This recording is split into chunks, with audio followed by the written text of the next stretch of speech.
Olá, seja bem-vindo. Somos a Igreja Verbo da Vida de Campo Grande, no Rio de Janeiro. E você ouvirá agora uma mensagem da Palavra de Deus. Desde que ela transforme a sua vida.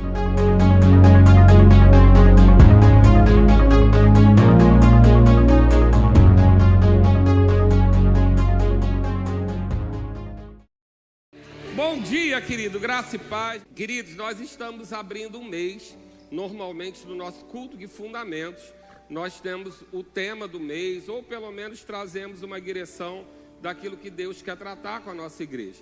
E esse mês, como teve o feriado de carnaval, e o nosso culto de carnaval foi um culto evangelístico, né? O culto no feriado de carnaval foi um culto evangelístico, o que é propício para a data. Nós falamos de curas e milagres aqui, mas vamos abrir um tema hoje. Josias já nos deu a abertura para qualquer assunto, que é a fé, e é impossível, sem fé é impossível agradar a Deus. Então por isso que o Rema começa falando sobre fé, e nós vamos sempre estar falando sobre fé, porque a fé é a abertura para todos os assuntos que a gente possa tratar. Se a gente for falar de cura, tem que saber de fé. Se a gente for falar de amor, tem que saber de fé. Falar de família, tem que saber de fé, porque tudo que fazemos em Deus, fazemos através da fé. Mas esse mês nós vamos tratar um pouco sobre a grande comissão, aquilo que Jesus deixou para nós como comissão quando ele partiu, quando ele subiu aos céus. Então ele deixou para a igreja, o seu poder, ele deixou as suas instruções, mas também deixou uma grande comissão. E nós vamos distribuir um pouco isso, e a nossa base, ela vai estar em 2 versículos. Um é João 20, que você não precisa abrir agora. João 20, ele vai dizer lá a partir do 21, após Jesus fazer contato com ele, disse-lhe, pois, Jesus outra vez: paz seja convosco. E eu creio que a gente vai ter um dia exclusivo para explicar o que essa expressão significa e o quanto ela é importante na nossa vida. Aí ele continua dizendo: assim como o Pai me enviou, eu também vos envio. Quem aqui é grato porque Deus enviou Jesus para pagar o teu preço? Quem aqui é grato porque Jesus foi para a cruz no seu lugar? Quem aqui é grato porque Ele se fez pobre para você ser rico? Quem aqui é grato porque sobre Ele foram as nossas pisaduras, pela pisadura dele nós fomos sarados, curados? Ele levou sobre Ele as nossas dores e enfermidades, ou seja, a doença e os sintomas. Quem aqui é grato por Jesus ter sido enviado para nós? Amém. E quem aqui tem consciência que Ele nos enviou da mesma maneira que Ele foi enviado? Tem consciência plena disso? Final do culto eu pergunto de novo para você. Se Jesus está dizendo que Ele nos envia da mesma forma que Ele foi enviado, nós devemos entender um pouco da parte sacrificial disso, um pouco da parte de obediência disso. Amém? Porque nós temos que tomar muito cuidado nesse tempo, porque nós estamos vivendo um processo muito interessante. Nós estamos vivendo um processo de avivamento. Querido, o que está acontecendo no Brasil não é comum, amém? Não está acontecendo em todo lugar, não. No Brasil está havendo um processo de avivamento. O evangelho está sendo falado, mesmo como Paulo diz, quando ele está sendo falado errado, ou por motivação errada, ele está sendo falado. Então nós estamos vivendo um avivamento. Porém, nós devemos ser cuidadosos com o propósito e a motivação desse avivamento. Porque uma coisa muito comum para encher igrejas, para lotar igrejas hoje, é dizer o que Deus pode te dar. É dizer o que Deus pode te oferecer. E isso é importante porque Deus é bom. E toda boa dádiva, todo dom perfeito vem dele. Ele é galardoador daqueles que o buscam. Porém, Deus não é o nosso fast food. Deus não é o nosso pronto serviço. Deus não é aquele que está ali só para nos atender. Ele quer conosco um relacionamento. E quem sabe que no relacionamento tem que ter uma via de mão dupla? Amém? Então existe expectativas de você em Deus, mas também existe expectativas de Deus em você. E nós não estamos aqui necessariamente hoje num culto de missões. Eu não vou tratar sobre missões, embora missões faz parte da grande comissão. Amém? Mas não é exatamente isso, porque nós temos por tradição que o culto de missões é o culto menos frequentado da igreja. Glória a Deus pelo seu silêncio. Por que o culto de missões normalmente é o menos frequentado na igreja? Porque é o dia que se distribui tarefas. No dia da ceia, normalmente você vem receber benefício. O dia da ceia é o dia que você vem confirmar a sua aliança. Isso é maravilhoso. A sua aliança é o que preserva você para todas as coisas. Amém? Então é para celebrar mesmo. Não falte culto de ceia. É o dia da celebração da sua aliança. E lembrar a sua aliança é o que faz você ficar firme. Mas no dia de missões é o dia que a gente fala do que a igreja vai fazer para fora. Nós celebramos a nossa aliança internamente entre família, mas o dia de missões é aquele dia que seu pai senta à mesa e fala: olha, a gente tem algumas situações para resolver, eu preciso que você cuide de fulano, você que é o mais velho, cuida do mais novo, a sua tia está passando por um problema. É aquela reunião de família que distribui tarefas. Então ela não é a mais frequentada, porque acaba se acontecendo um fato de que a gente gosta muito da mesa da celebração, da mesa da comunhão, e é maravilhoso, querido. Não abra mão disso, amém? Inclusive, ceia não precisa ser só na igreja uma vez por mês.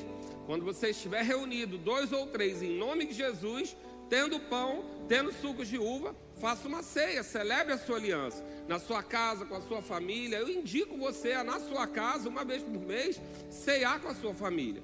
Reunir os irmãos para bater um papo, comer uma pizza, tá ali falando da palavra. Ceia, querido, a ceia é a celebração da aliança, é lembrança, é importante demais. E a ceia coletiva, todo o corpo de Cristo, fantástico, maravilhoso, o dia que a gente celebra uma aliança que nos sustenta.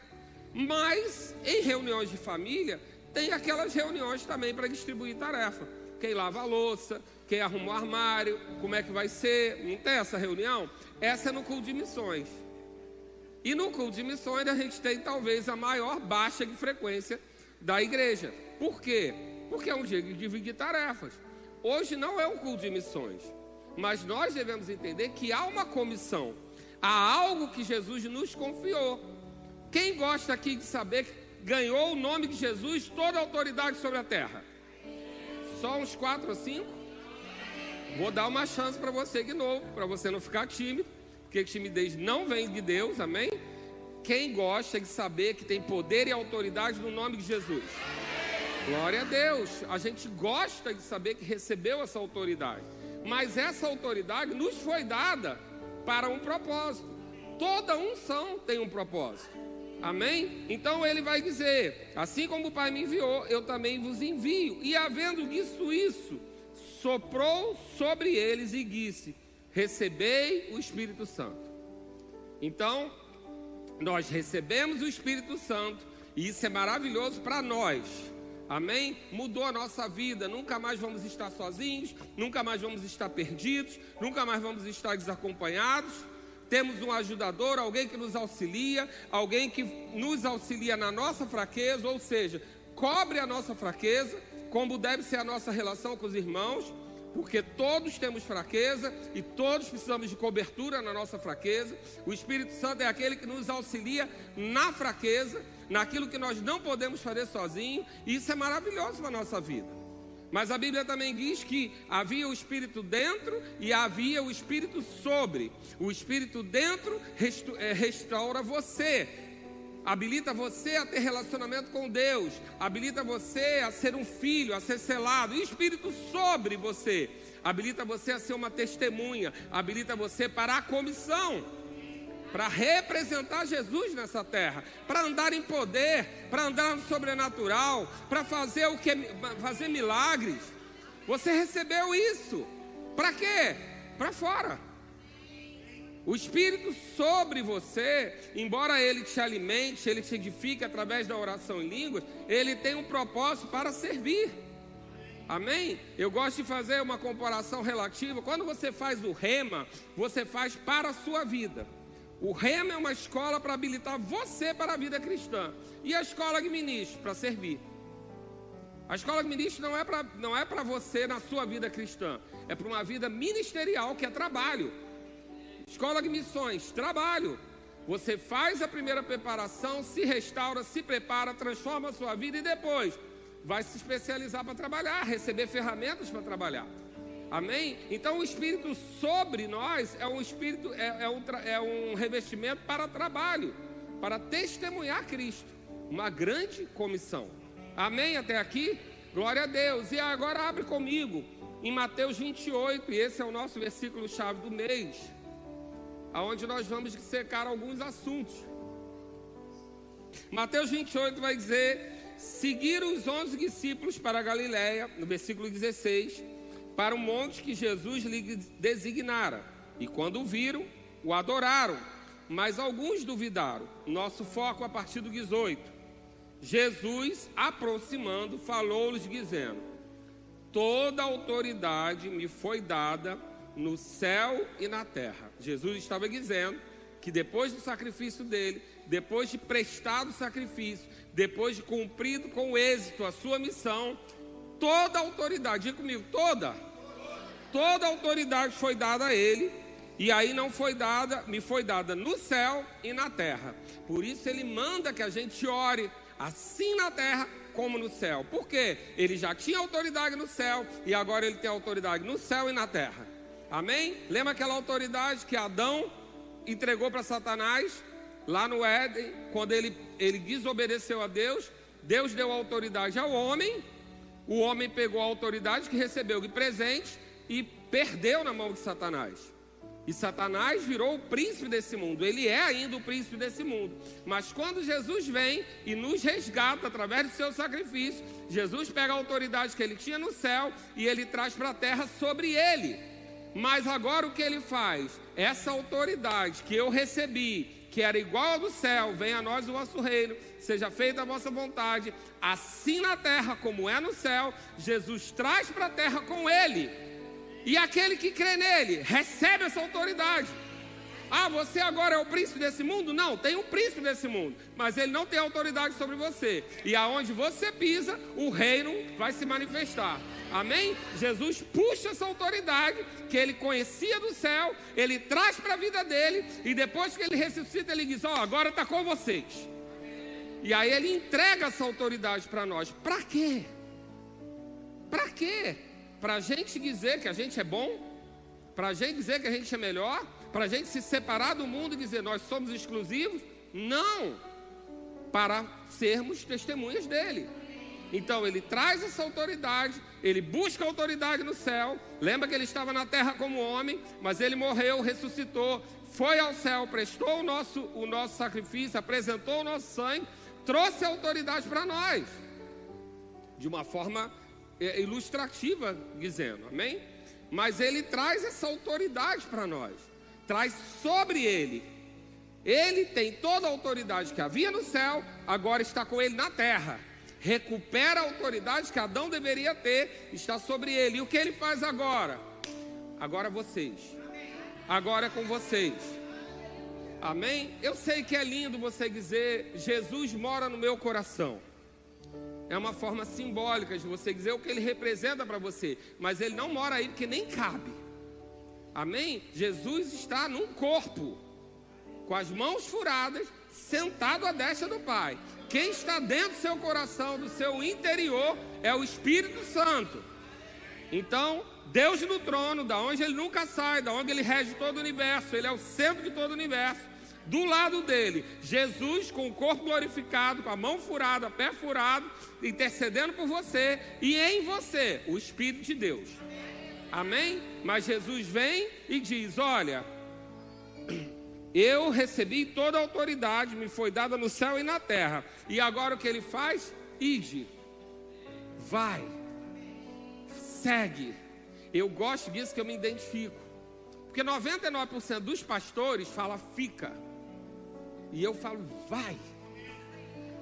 Porque eu não quero uma igreja de gente engordando que não faz nada. Amém? Então vem aqui, se abastece, recebe a autoridade e vai. Vai fazer o que tem que fazer, vai transformar o mundo. Um vai para o transcultural, outro vai para outro bairro, outro vai para outra cidade, outro vai fazer missões urbanas, outro vai pregar no rema prisional. Eu não sei onde você vai, mas vai. Amém, querido? Porque Jesus não fica falando: ó, trouxe a autoridade do céu para a terra, agora fica aqui do meu lado e vamos aproveitar a nossa autoridade entre nós mesmos. Qual a finalidade, querido? De você receber autoridade para ficar parado? Qual a finalidade de um bombeiro receber uma mangueira e ficar lá no quartel? Qual a finalidade de um policial receber uma arma e ficar lá no quartel? Qual a finalidade de um médico receber instrumentos e ensinamentos para curar pessoas e ficar trancado em casa? Não, querido. Recebe e vai. Vai fazer diferença. Vai me representar. Vai fazer diferença no mundo. Leva essa autoridade para outros. Amém, queridos? Eu sei que não é comum. Pastor tem tendência a ser galinha com os pintinhos embaixo do braço. Uma fofura, mas inútil para Deus. Amém, querido? Inútil para Deus, uma igreja cheia de gente perfeita e cuidada. Olha que coisa linda. Serve não, querido. Pastor, na sua igreja tem problemas? Ixi, 1400 e pouco. Pastor, na sua igreja tem pessoas com problema de prostituição? Tem. Adultério? Ih. Questão de sexualidade? Vários. Um chegou para mim e falou assim: tua igreja tem isso? Eu falei: graças a Deus. Tu não tem não? Tu tá ruim demais. Porque o povo não tá te querendo. Porque não tem que ter, gente. Se a igreja não tem doente, não é igreja. Se o hospital não tem doente, não é hospital. Se não tem bandido preso, não é cadeia. Eu não posso ter um quartel só de policiais. Não, eu tenho que ter problema lá. Você foi criado para resolver problema. Diga comigo, eu sou um solucionador de problemas. Você é luz aonde? Nas trevas. Luz da luz você não consegue, querido. Luz num lugar iluminado você não consegue ser. Você é luz nas trevas. Você é um solucionador de problemas. Deus tem que olhar para você e falar: opa, eu tenho um problema para isso aí. Ah, não gosto de problema. Então tu não serve para Deus não, querido. Amém? Se você não gosta de resolver problema, pode ser que você esteja servindo ao diabo. Porque você está parado. Oi, irmã, desculpa. Marcela não veio, mas mandou uma pessoa me ajudar. Mas pensa só. Se você recebeu autoridade, se você recebeu revestimento de poder, se você recebeu luz, recebeu a palavra e não faz nada, está servindo a quem? Amém, queridos? Glória a Deus, diz que me ama. Estou carente. Mas a gente precisa entender que quando beber é só cuidado. Fica tranquilo, chegou agora, beber, a gente vai cuidar de você. Mas a gente vai dar papinha. Depois vai começar a vir carne. Depois vai começar a vir sem moer. Amém? E conforme o que você comer, você vai ter que reagir daquilo. Certo? Então é preciso e necessário que você seja nutrido para crescer e reagir. Então Jesus fala: ide. Aí ele fala: ide o quê? Aí a gente vai abrir durante o mês algumas pautas. Mas a primeira coisa que ele fala é: ide. Deixa eu abrir aqui, sumiu do outro.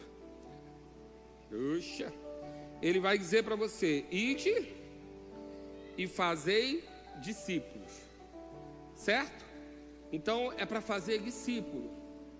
Quem faz discípulo? O pastor? Vou te dar uma nova chance. Vou dar do lado de cá. Quem faz discípulo? É só o pastor? É todo aquele que recebeu autoridade. Amém? E quem é comprometido em fazer discípulo? Todo aquele que recebeu autoridade. Então você recebeu o nome, você faz discípulo. E por que isso é tão importante? Porque a gente precisa valorizar o discipulado, o discipular e a disciplina, porque todos eles têm a mesma origem. Ah, pastor, não, a sua igreja que parece um quartel, que parece que as cadeiras não podem estar tortas, não pode mesmo. Não, aqui é assim. Aí alguém disse para mim que tem muito militar nessa igreja, porque militar adora a ordem e regra. Falei, está na igreja certa. Só que deixa eu te falar, o reino de Deus é assim. Se tem algum lugar correndo frouxo, não tem a ordem. Porque lembra que Deus, quando viu que estava um caos, ele falou, haja luz, e depois botou tudo em ordem? Ordem é de Deus. E como é que se discipula alguém? Através da palavra da mesma origem, chamada disciplina. Pastor, isso é quartel, não é igreja. Igreja é um organismo vivo, todo mundo flui. Não, querido. Não é assim que a banda toca, não. Não funciona assim. Porque se cada um fluísse como quisesse, não seria igreja. Amém? A igreja tem disciplina. Por quê? Porque discípulo, discipular e disciplinar vêm todos da mesma origem. Ensinar e fazer manter. Então o que Jesus veio fazer nessa terra? Nos salvar, maravilhoso. Nos resgatar, maravilhoso. Mas veio nos discipular, veio nos trazer disciplina. Ele veio dizer, ó, faça isso e não faça aquilo. Mandamento te dou. Aqueles que me amam é os que seguem o meu mandamento. Disciplina, querido. Ou eu vou viver do jeito que eu quero, que a minha carne quer, que a minha alma quer? Claro que não, querido. Paulo diz que esmurra a própria carne. Ou seja, a carne vai ter vontade e você não vai poder fazer. Ah, então não quero não, vou para o mundo. Vai. Eu fico aqui igual o pai do filho pródigo te esperando na beira da estrada. Porque o mundo não te quer mais. Pastor, rapaz, depois que tu recebe esse tal Espírito Santo, o mundo não te quer. Você não presta para o mundo. Olha que coisa chata. Não presta. Porque lá você vai ser galho no rio. Porque independente do pastor, da disciplina, do discipulado, você não se encaixa mais lá. Aí você fica, é o que a gente chama de desviado, né? Ah, o que é desviado? Desviado é o crente que não se encaixa no mundo. Ele quer ir para o mundo, aí ele não se encaixa. Aí ele não consegue se encaixar na igreja. Aí ele fica no mundo, mas quando alguém fala mal da igreja, ele não fala disso não, que você não sabe o que você está falando. Não é isso que eles falam? Não mexe com isso não, que você não sabe o que você está falando. Porque o Espírito Santo está lá dentro. Então você tem duas opções. Ou se encaixar onde você nasceu para ser encaixado, ou ficar vagando no lugar que não te quer mais. Então o que acontece? Disciplina. Você faz, às vezes, o que você não quer fazer, a sua alma e a sua carne, orientado pelo seu espírito ou pela palavra, para quê? Para não perder a vaga. Porque tem um reino, você é herdeiro. Quando você nasceu de novo, você ganhou filiação. Ser filho, tudo bem, filho. Mas você também ganhou uma herança. Agora herança, eu faço para usufruir. Filiação não, querido. Você nasceu, é filho. Nasceu, veio lá da maternidade, lambuzado, feinho, igual um joelho dobrado. Aí a mãe diz que é lindo, porque é filho. Agora herança vão ter regras para você usufruir. Vai lá, morrer, tem que morrer, né, para deixar a herança. Morreu, deixou o testamento. Vai abrir o testamento, vai dizer: aquele que fizer isso, dessa maneira, for constituído dessa forma, vai ser o herdeiro. Então, nós somos herdeiros de uma comissão que precisa de disciplina. E precisa do quê? Discipular. Pastor, então é normas, costumes, regras? Não. Mandamentos, princípios. Porque toda vez que eu quebro um princípio, eu estou vulnerável àquele que anda ao meu derredor procurando uma brecha. O diabo não é o leão, né? Bruno falou isso há pouco tempo aqui. O diabo não é o leão. Ele é como o leão, certo? Se eu ficar aqui de quatro, botar uma juba, começar a rosnar, eu posso estar como o leão, mas eu não sou o leão. Amém, querido? Não é como o leão. O diabo é como o leão. Ele tenta ser como o leão, mas ele não é o leão. O leão nós sabemos quem é. E ele como o leão, porque como o leão faz? O leão espreita. Vai lá, né? A última vez que eu preguei, você entrou um pitbull na igreja. Está repreendido hoje em nome de Jesus. Amém. Mas o leão, ele fica à espreita. Do quê? Do rebanho. Você já percebeu alguma vez o leão caçando? Já viu algum filme, algum desenho? Ele não sai translocado no meio de todo mundo. Não, ele fica à espreita, rondando. para descobrir o quê? Uma brecha. Qual a brecha? Um animal doente, um filhote, alguém indefeso. Depois que ele descobriu a brecha, o que ele faz? Ele alardeia. Ele de alguma maneira ruge, faz alguma coisa para quê? Para se espalharem. Mas a manada consistente, ela permanece. O rebanho consistente, ele permanece junto.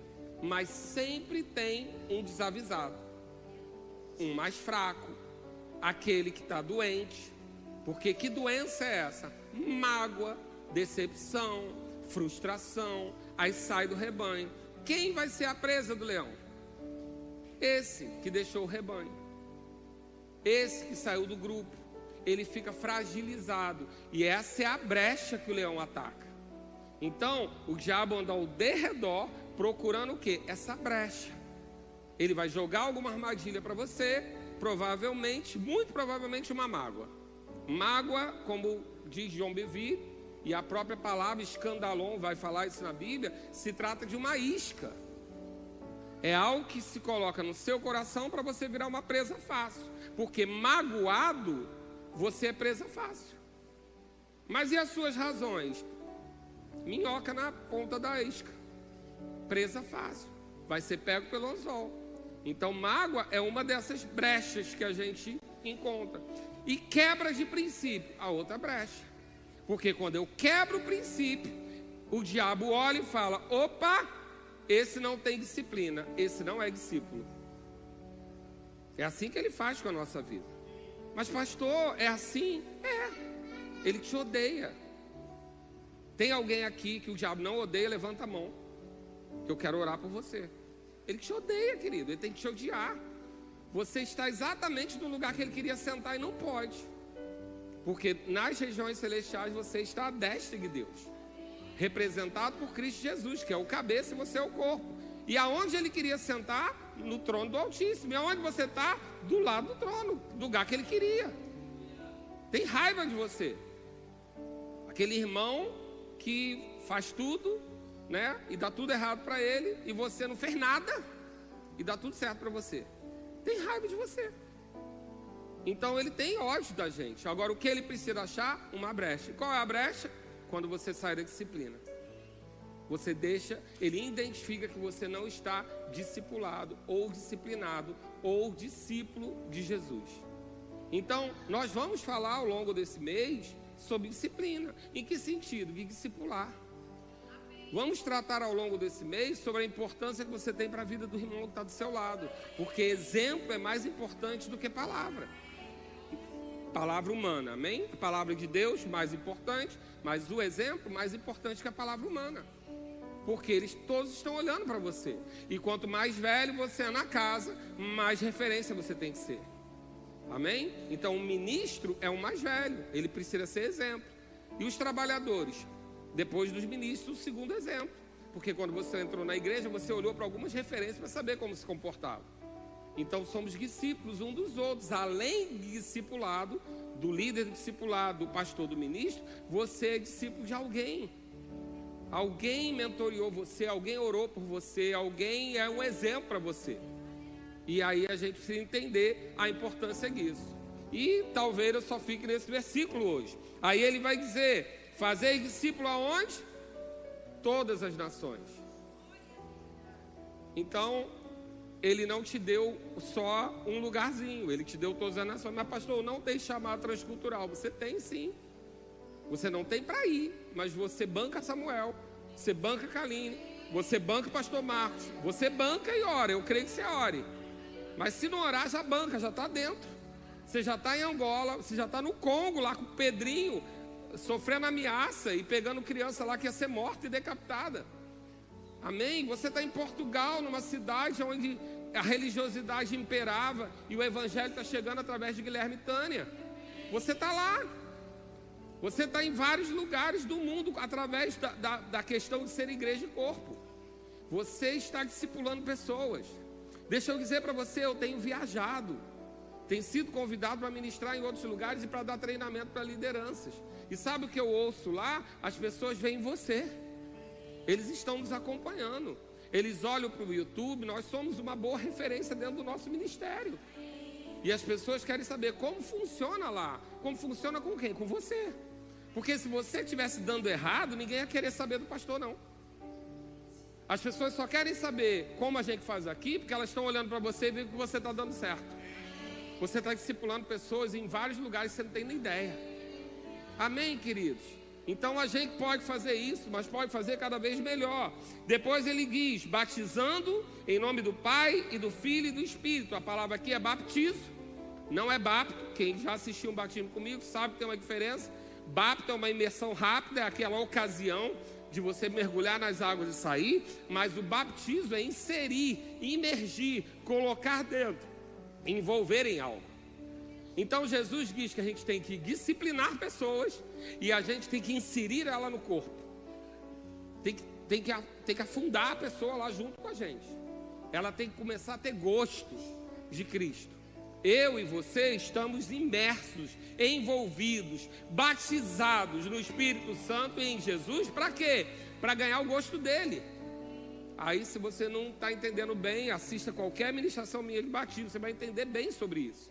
Ou leia no Strong o significado dessa palavra, que você vai ver lá, que tem o exemplo do Pix, dizendo sobre o bapto, que é um batismo rápido, que não é o que ele está dizendo aqui, mas ele está falando do batismo, da imersão. Então é para discipular e jogar fora? Não, é para imergir. Eu tenho que ir, tenho que pregar o evangelho, tenho que discipular essa pessoa e preciso fazer com que ela fique imersa. Ou seja, eu tenho que estar com ela, eu tenho que fazer ela permanecer. Você está entendendo que Jesus tem expectativa em você e em mim? Por quê? Porque você foi alcançado por alguém que obedeceu isso. Você não está aqui de graça, você não é filho de chocadeira. Alguém orou por você, alguém gerou você. Alguém gerou em oração, alguém gerou em testemunho, alguém gerou em atitude. Alguma coisa aconteceu para você vir para cá. Ou para uma igreja ou para Cristo. Então, nós estamos nesse papel. E aí quando fazemos isso, ele diz, no versículo 20, ensinando a guardar todas as coisas que vos tenho, o quê? Lê aí para mim. Não é sugerido, não é indicado, é o quê? Ordenado. Então é ordem mesmo. Então esse negócio de ordem não é só no quartel, é ordenado que Jesus está dizendo. Vou perguntar para o lado de cá, para ver se está mais animado, fazer igual o Vinícius Santos. É ordenado que Jesus está dizendo? Amém. Então a gente tem que parar com esse negócio de não ter ordem. Tem que parar com esse negócio de não gostar de hierarquia. A geração Z que está vindo aí agora só faz o que está segundo o seu propósito. Olha que frase linda, quase, né, espiritual. Não, isso eu não vou fazer porque não combina com o meu propósito, eu não curto. Querido, eu faço muita coisa que eu não curto. E eu faço muita coisa, não que vá contra o meu propósito, mas que ainda não é o meu propósito. Porque eu primeiro preciso seguir a visão de alguém, para que depois alguém siga a minha visão. Amém? Se você não é capaz de servir a visão de alguém, ninguém vai servir a sua. Então, a gente precisa entender que Jesus deixou ordens, mandamentos, princípios para serem cumpridos. Pastor, mas aí o evangelho fica pesado. Fica não, querido. Sabe por quê? Para todo princípio tem uma promessa. Todos. Faz isso e ganha isso. Faz isso e ganha isso. Faz isso e ganha isso. Então não tem peso nenhum. Só um empenho para ganhar o prêmio. Você não faz por sacrifício. Você faz para ter lucro, porque Deus é benigno. E benignidade significa dar lucro. Amém? Quando que você é benigno? Quando quem tem associação com você sai no lucro, na vantagem. Ah, é isso? É. Na versão Cláudio Alexandre, revista atualizada, benignidade é dar lucro. Quem é uma pessoa benigna? Aquela que você vai ganhar um abraço e vai ficar bem. Benigno. E aquela que você evita, muda de calçada para não encontrar com ela, porque ela vai ter um problema para te contar. Maligno. Não é? Aquela pessoa que você encontra todo dia, tira a tua energia. Tá tudo bem? Mais ou menos, estou na luta. O senhor não sabe o que aconteceu. Era só um tudo bem para passar. Mas sempre, todo mundo tem que ter alguém para desabar, mas sempre, suga a tua energia. Você é crente, não pode mentir, mas se puder mudar de calçado. Por quê? Porque é maligno, causa dano. E o benigno causa lucro. Estava abatido, cheguei na igreja, ganhei um abraço da irmã Neide. Benigno, lucro. Porque cada abraço que você ganha, a ciência já provou que libera um monte de coisa no teu corpo. Cada vez que você ganha um abraço. A ciência já descobriu agora que se você der o beijinho, um selinho na sua mulher, de 6 segundos, já libera um monte de coisa do seu corpo. Então tudo que Deus manda a gente fazer, tem lucro, tem vantagem. Ele é benigno. Amém, queridos? Não é sacrifício, não é maligno. Então, nos 2 minutos que me restam, quero concluir com você, ensinando-os a guardar todas as coisas que vos tenho ordenado. E aí, e eis que estou convosco todos os dias, até a consumação desse século. Amém, querido? Tem ordem, tem disciplina, tem ensinamento. Por quê? Porque Jesus veio ensinar. Jesus não andou aqui só mostrando seu poder. Jesus andou aqui explicando. João falou, manda fogo do céu. Quem aqui nunca teve vontade de mandar fogo do céu, levanta a mão. Quem não teve, levanta a mão para orar por mim. Quem nunca teve vontade de mandar fogo do céu naquela pessoa específica. Pronto, João era igual a gente. O que Jesus disse? Não é assim não. Não é assim não. Jesus, eu quero me sentar ao seu lado e meu irmão do outro lado. Não é assim não. E o imposto, vai pagar? Vai. E não vai nem doer, porque eu não vou pegar da sacola não. Vai ter a boca do peixe, porque Deus é o Deus da provisão para cumprir os princípios dele. Quando Deus manda o princípio, Ele manda a provisão do princípio. Jesus não fala assim, vai pagar o imposto e a gente vai ter falta. Não, vai cumprir o meu princípio, não vai ser nem na sacola, vai vir da boca do peixe. Princípio, o tempo todo Jesus dando princípio, ensinando, dizendo como faz, como não faz. O que Ele estava fazendo? Discipulando. O que é isso? Disciplinando. Disciplina de viver como herdeiro. Amém, queridos? Porque não adianta só o DNA. Precisa ter o comportamento de rei. O DNA de rei você já ganhou. Mas e o comportamento para andar, para receber o trono? Você é o príncipe agora, só que você precisa saber. Eu acho curioso quando fala de reinado, porque a gente que não lida com monarquia, a gente não lida bem, não, com facilidade com isso. Mas o rei, quando casa com o plebeu, ele perde a herança dele, o lugar de reinado. Ah, mas que injustiça. Não, a gente já está nessa no julgo desigual. Não tem diferença nenhuma do rei da Inglaterra, que não pode casar com a plebeia, e você, que é herdeiro do trono e não pode casar com alguém que não tem herança. Pastor, nunca vi desse jeito. Que bom, querido. Bem-vindo ao Evangelho. Prático, revisto e atualizado. A gente não pode fazer um monte de coisa. Por quê? Porque Deus vai castigar? Não, porque a gente vai perder o reino. A gente vai deixar de usufruir daquilo que o reino oferece para a gente, da nossa posição. Então o que vamos fazer? Vamos receber a autoridade, vamos avançar, sair, levar para outros lugares, e vamos fazer o quê? Disciplinar pessoas, discipular pessoas. Pastor, é proibido beber? Não, a Bíblia não diz que é proibido beber. Ela diz que não é bom que seja chegado ao vinho. Mas lá na Velha Aliança diz que o sacerdote não pode beber. Para quê? Para não confundir o que é santo e o que é profano. E diz também que o rei não pode beber, para não confundir as suas ordens, porque o povo depende dele. A gente sabe que um piloto de avião não pode beber. Por quê? Porque ele vai botar em risco toda a tribulação. Você não quer andar com o Uber bêbado. Você não quer um policial bêbado. Você quer um médico bêbado, cirurgião. E você que é rei, vai negociar bebida? Não, querido, por quê? Porque você é rei. Se o rei beber, ele dá a ordem errada. Você é rei e sacerdote. E se você é sacerdote, você pode confundir o que é santo com o que é profano.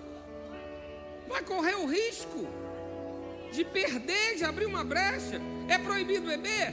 Não! A Bíblia não diz que é proibido beber. Desde que não seja chegado, não tenha descontrole. Agora, a Bíblia diz para você deixar de ser sóbrio? Não também. Você precisa ser sóbrio. Princípios que você pode ou não seguir. E não depende de mim, não sou eu que vou conferir. Como eu costumo dizer, pegue a sua tulipa, levante ela e diga para a honra e glória do Senhor e vira. Se você conseguir fazer isso, vira, querido. Mas você não vai conseguir, não. Se você tem o Espírito Santo por dentro, você vai ter vergonha. Então, essa igreja diz que você é proibido beber? Não. Você que é membro? Não. Você que trabalha aqui? Você que trabalha aqui? Vou botar um sacerdote que vai confundir o que é santo e o que é profano. Você quer o seu filho lá no DI com uma pessoa que bebeu? Não quer, né? Você quer alguém fazendo a sua comida na cantina embriagado? Você quer o ministro aqui doidão? Não. Então, quem trabalha não pode. Amém? E o membro? Pode. Colhe as consequências. Tá tudo bem. É desse jeito? É. Verdade nua e crua. Então, o que a gente quer? Discípulos. Igreja cheia é bom? É, querido. Se eles se tornarem discípulos, venha do jeito que você tiver. Costumo dizer, algumas pessoas falam, hoje estava cheio de visitantes. Como é que você sabe? Pela roupa. Porque é um pouquinho diferente. Porque quando chega, vem com uma roupa normal do mundo, mas depois já ficando desconfortável. Alguém aqui já falou para você sobre a sua roupa? Não. Se falou, me avisa. Porque quem falar para você da sua roupa tem obrigação de comprar o que quer que você vista. Amém? Porque vai que a pessoa só tem aquele vestido curto. E eu vou tirar da igreja porque ela só tem o vestido curto? Não, querida. Ela vai aprender prosperidade, vai aprender fé e vai ganhar o vestido. Amém? Então, se você for se meter com a roupa de alguém, já vai com a sacola na mão. Por quê? Porque é discípulo. Amém, querido? É nesse lugar que a gente está. E a gente vai entrar nesse mês tratando sobre isso. Por quê? Porque você vai ter um tratamento de príncipe e princesa. Você é um príncipe e uma princesa. Então você precisa aprender como é que anda nesse negócio. Como é que se comporta nesse reinado. Vai aprender a acenar assim, ó, igual as princesas. Amém? Porque você é sacerdócio real. Aleluia.